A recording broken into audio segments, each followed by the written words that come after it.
The champagne flute shattered against marble, spraying Dom Perignon across the restaurant's pristine floor. Marcus Chen didn't flinch.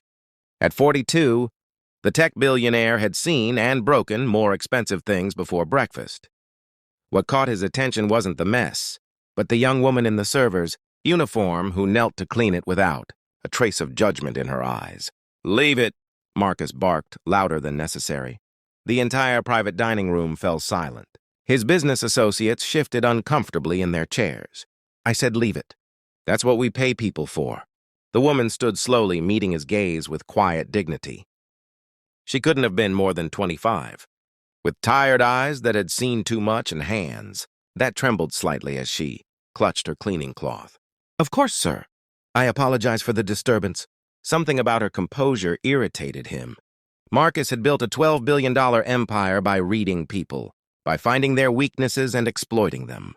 This woman's calm felt like a challenge. "What's your name?" he demanded. "Sofia Rodriguez, sir." "Well, Sofia Rodriguez, how much do you make in a year? 20,000? 30? "Marcus," his CFO warned quietly, but he waved her off. Sofia's jaw tightened almost imperceptibly. "Enough to take care of what matters." Marcus laughed, a cold sound that echoed off the vaulted ceiling. "Enough to take care of what matters," he repeated mockingly. "That's what poor people always say." He pulled out his phone, fingers dancing across the screen. "You know what I made while we've been talking? Guess?" "I wouldn't presume to know, sir. $43,000. In 3 minutes." He leaned back in his chair, a predator enjoying the hunt. "Tell you what, I'm in a generous mood tonight. Win a little challenge for me, and I'll give you $100 million. $100 million. That ought to be enough to take care of what matters, don't you think?" His associates laughed nervously. Sofia remained still, her expression unreadable. "What kind of challenge?" she asked quietly. Marcus grinned. He'd hooked her. They always took the bait. "Simple. I've just donated $1 million to 3 different charities in your name. Pick which one to keep the donation. The other 2? I withdraw the money." He showed her the screen. "St. Jude's Children's Hospital, the American Cancer Society, and Feeding America. Choose one. The others lose $1 million because of you." The room had gone completely silent. Even the kitchen noise seemed to have stopped. "That's not a challenge," Sofia said softly. "That's cruelty." "That's reality," Marcus countered. "In business, in life, you have to make impossible choices. Everything has a cost. Someone always loses. So choose and I'll wire you $100 million right now. Don't choose and I withdraw from all 3. Those are your options." Sofia looked at the phone, then back at Marcus. "Why what?" "Why do this? What happened to you that made you think this is what power is for?" The question landed like a physical blow. Marcus felt his face flush. "I'm offering you generational wealth and you're psychoanalyzing me." "You're not offering anything," Sofia replied, her voice steady. "You're trying to prove that everyone has a price. That kindness is just weakness people can't afford. That given enough money, anyone will compromise their values." She set down her cleaning supplies carefully. "The answer is no." "No?" Marcus couldn't keep the disbelief from his voice. "No, I won't choose. Donate to all 3 or none, but I won't be part of your game." "Then it's none. You just cost 3 charities $1 million each because of your pride." Sofia met his gaze without flinching. "No, sir. You did that. I'm not responsible for your choices, only my own." She turned to leave. "Wait," Marcus heard himself say. Something about her walking away triggered. A memory he'd buried deep. His own mother, wearing a similar uniform, cleaning offices at night to keep him fed. "Why are you really turning this down?" "Nobody turns down $100 million. Sofia paused at the doorway. "My daughter turned 3 yesterday. She has leukemia. Stage 3. I work 3 jobs to cover what insurance won't, which is most of it." Her voice cracked slightly, the first sign of the weight she carried. $100 million would save her life, would give her everything I've dreamed of giving her. But it would also teach her that the world works the way you think it does. That money matters more than integrity. That we should compromise our humanity for comfort. She wiped her eyes quickly. "If I die tomorrow, I want her to remember that her mother believed people could be better. That not everyone sees other humans as chess pieces. That some things don't have a price tag." Her smile was sad and beautiful. So no, Mr. Chen, I won't play your game. Not even for her. Especially not for her. The door closed behind her with a soft click. Marcus sat frozen. Around him, his associates stared at their plates. The evening had shifted into something none of them knew how to navigate. Well, his CFO said finally, that was... Shut up. Marcus pulled out his phone, his hand shaking slightly. What was her last name again? Marcus, just leave it. Her last name. Rodriguez. Sofia Rodriguez. His fingers flew across the screen. Pulling up employment records.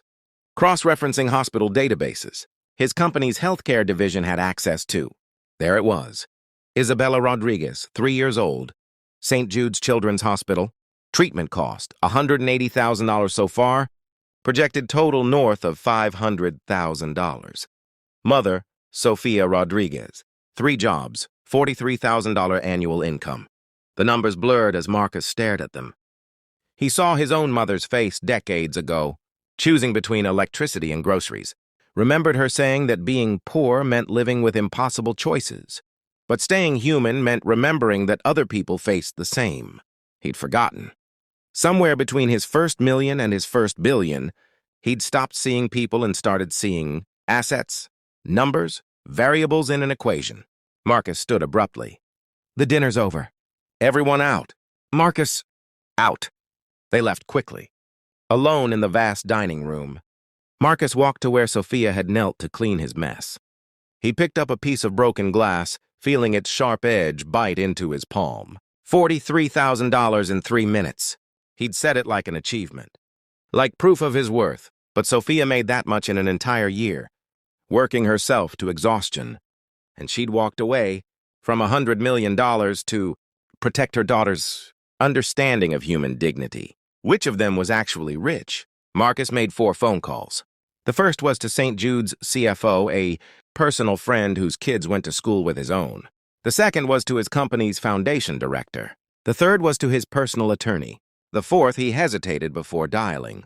Sofia Rodriguez's phone, a tired voice answered. Ms. Rodriguez, this is Marcus Chen. A long pause. How did you get this number? I'm very good at getting things I want. Please don't hang up. He took a breath. Isabella's medical bills. All of them. Paid in full now and going forward. Whatever she needs. Silence. I'm also establishing a foundation in her name, Marcus continued. For families facing pediatric cancer costs. $500 million initial funding. I'd like you to help run it. Actually help run it, not as a figurehead. 6-figure salary. Real power to make decisions. Why? Sofia's voice was barely a whisper. Because you were right. Because I'd forgotten what money is actually for. Because, his voice broke. Because my mother used to be you, and I'd forgotten her too. Sofia was crying now. He could hear it. I don't know what to say. Say you'll let me try to be the person you believed I could be. Even if I didn't deserve that belief. 3 months later, Marcus stood in a hospital room watching Isabella Rodriguez laugh at a puppet show one of the nurses was performing. Her mother sat beside her, no longer gray with exhaustion, eyes bright with something Marcus had once dismissed as weakness but now recognized as the strongest force in the universe. Hope married to Principal. Thank you, Sofia said softly as he handed her coffee. Not just for Isabella, for remembering. Marcus nodded, unable to speak past the tightness in his throat. On his phone, a notification showed another $43,000 earned.